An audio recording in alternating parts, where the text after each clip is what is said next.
Bonjour et bienvenue sur Topcom l'Expression, le portail du management et de la communication. La Fédération française de cardiologie reprend la parole dans une campagne destinée à inciter les Français à adopter de nouveaux comportements dans leurs déplacements quotidiens. Imaginé avec l'agence Human 7, le film démontre avec humour et optimisme que la pire journée peut se révéler excellente pour le cœur et souhaite donc à tous une bonne journée pourrie. C'est quand même pas commun, ça. Alors, pour nous parler de cette campagne, nous recevons Philippe Serre. Bonjour. Vous êtes responsable de la communication de la Fédération française de cardiologie. Et à vos côtés, Nathalie Delaterre. Bonjour. Vous êtes directrice associée de l'agence Human 7. Alors Philippe Serre, on va commencer avec vous. Est-ce que vous pouvez nous remettre un petit peu ce nouveau film dans la stratégie de communication de la FFC ?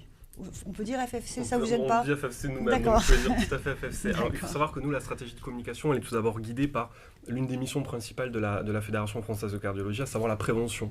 C'est-à-dire que nous, tout ce qu'on fait, on le fait pour alerter les gens sur leurs risques, faire en sorte qu'ils vivent mieux, qu'ils vivent plus longtemps et plus longtemps en bonne santé. Donc du coup, toutes nos actions de communication, elles sont tournées vers le public et pour le public. Ça, c'est important de le préciser. Et tout ce qu'on a travaillé avec l'agence Human 7 depuis 3 ans maintenant, a pour seul objectif ça, à savoir prévenir les gens et faire en sorte qu'ils aillent mieux.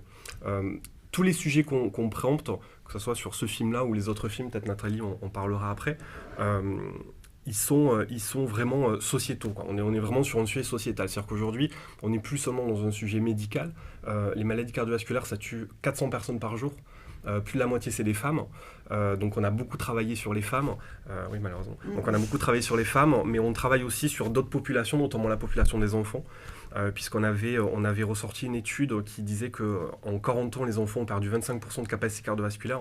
C'est-à-dire que il y a 40 ans par rapport à aujourd'hui, les enfants courent moins vite et moins longtemps. D'accord. Et pourquoi les femmes avant, les femmes étaient aussi nombreuses à être touchées par ces maladies les maladies cardiovasculaires, c'est avant tout des maladies du mode de vie. C'est-à-dire que c'est la manière dont on a de vivre, de fumer ou de ne pas fumer, de manger, la sédentarité, le stress, etc., qui va déterminer si dans 20 ou 30 ans, je vais être malade ou pas. D'accord. En grande partie. Et est-ce qu'il y a un facteur qui a fait que les femmes sont... Alors, il y a une multitude de facteurs, malheureusement, qui ont fait que les femmes sont aujourd'hui les plus touchées par les maladies cardiovasculaires.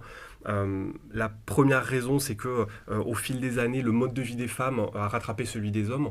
C'est-à-dire qu'aujourd'hui, les femmes travaillent, sont stressées, fument, boivent aussi, gèrent aussi la maison comme à l'époque, en plus de tout ce qu'elles ont à gérer. Et donc, du coup, elles sont, au même titre que les hommes, exposés aux facteurs de risque cardiovasculaires. En plus de ça, il y a aussi des grosses inégalités qui sont clairement sexistes, hein, on va pas se mentir, vis-à-vis des femmes, à savoir notamment au niveau des protocoles de recherche. Jusqu'ici, les protocoles de recherche pour les médicaments, pour les traitements, étaient faits sur des hommes. Or, les hommes et les femmes n'ont pas le même cœur, entre autres. Et donc, du coup, ce qui va marcher pour un homme ne va pas forcément marcher pour une femme. Donc, nous, on essaie de réduire cet écart-là aujourd'hui, puisque dans l'une de nos missions, j'ai parlé de la prévention, mais il y a aussi la recherche. Aujourd'hui, on est les premiers financeurs privés indépendants de France de la recherche cardiovasculaire. Et donc, du coup, dans nos protocoles de recherche, on fait en sorte d'inclure les femmes, même avec des protocoles de recherche qui sont uniquement dédiés au cœur des femmes, pour réduire cet écart-là. Et il y a aussi, alors ma présidente le dirait mieux que moi, mais cet effet genre qui fait que quand un homme tombe, on va parler de l'infarctus, quand un homme tombe, de suite on va appeler les secours, on va faire en sorte de lui porter secours. Et quand une femme tombe, on ne pense pas forcément que ça peut être un infarctus et on ne va pas forcément appeler les secours. Donc elle pâtisse de beaucoup de retard encore, malheureusement. D'accord, bon, j'espère qu'elle va être énormément diffusée, cette campagne. Ouais, aussi. Les objectifs, vous dites, c'est des enjeux, c'est des enjeux sociétaux. Tout à fait. D'accord, donc c'est ce que vous venez d'évoquer, C'est-à-dire qu'aujourd'hui, au même titre que d'autres ONG qui portent des sujets qui sont extrêmement importants, si je fais un parallèle un peu maladroit, par exemple, avec Greenpeace. Greenpeace s'occupe de l'environnement. On sait aujourd'hui que ce n'est pas qu'une cause de l'environnement, c'est un vrai problème de société, l'environnement. Le SIDA-Action, ou AIDS, le sida, c'est pas comme problème médical, c'est un problème de société. Les maladies cardiovasculaires, à partir du moment où on dit qu'il y a 400 morts par jour, on peut se dire que c'est pas comme problème médical et que c'est vraiment un problème qui touche la société, la France entière. C'est la première cause de mortalité chez les femmes, c'est la première cause de mortalité chez les plus de 65 ans, et tout confondu, c'est la deuxième cause de mortalité. D'accord. Un mot juste sur la cible, parce que c'est une cible, bon, on va en parler tout de suite, mais on voit une femme dans ce... On voit une femme, oui, tout à fait. Est-ce que c'est volontaire? Est-ce que c'est volontaire. Alors oui, c'est tout à fait volontaire. En fait, à la base, ce film-là, donc on a fait des communications sur les femmes. Cette communication-là sur l'activité physique, elle s'adresse aux actifs, donc de manière générale, qu'ils soient hommes ou femmes d'ailleurs.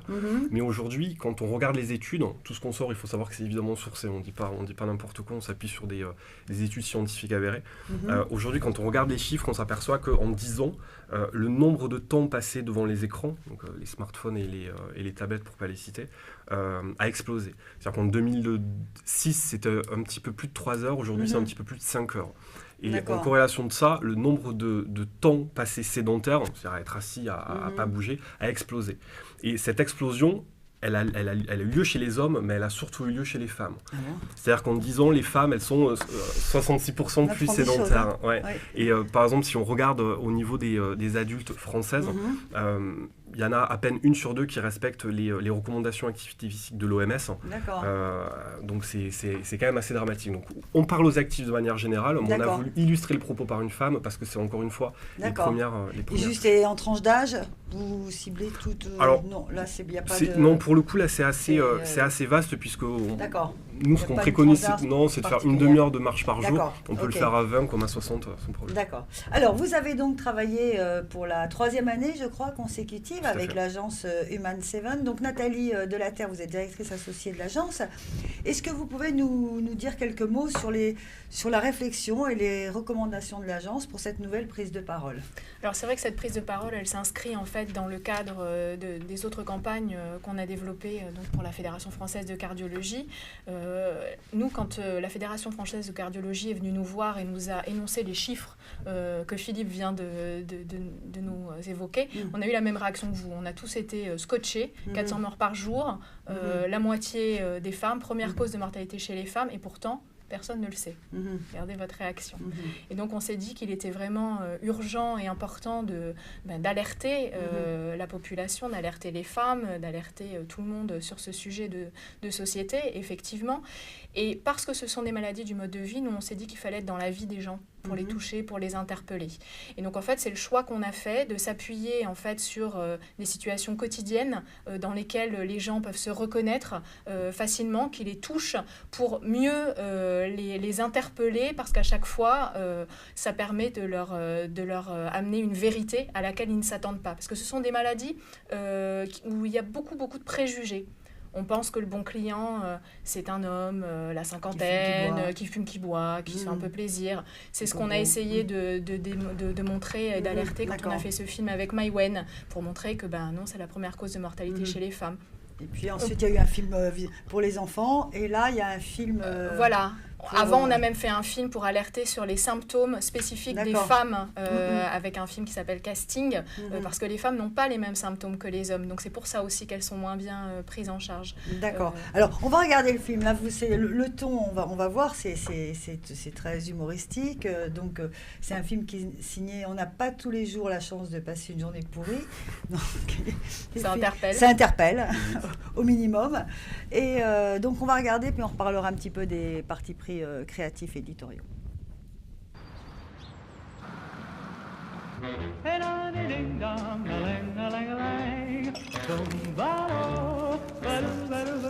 Oh, life could be a dream if I could take you up in paradise up above. If you would tell me I'm the only one that you love, life could be a dream, sweetheart. Hello, hello again, shaboom, and home we'll meet again. Oh, life could be a dream if only all my precious plans would come true. If you would let me spend my whole life loving you, life could be a dream, sweetheart. Now every time I look at you, something is on my mind. If you do what I want you to, baby, we'd be so far. Oh, life could be a dream if I could take you up in paradise up above. If you would tell me I'm the only one that you love, life could be a dream, sweetheart.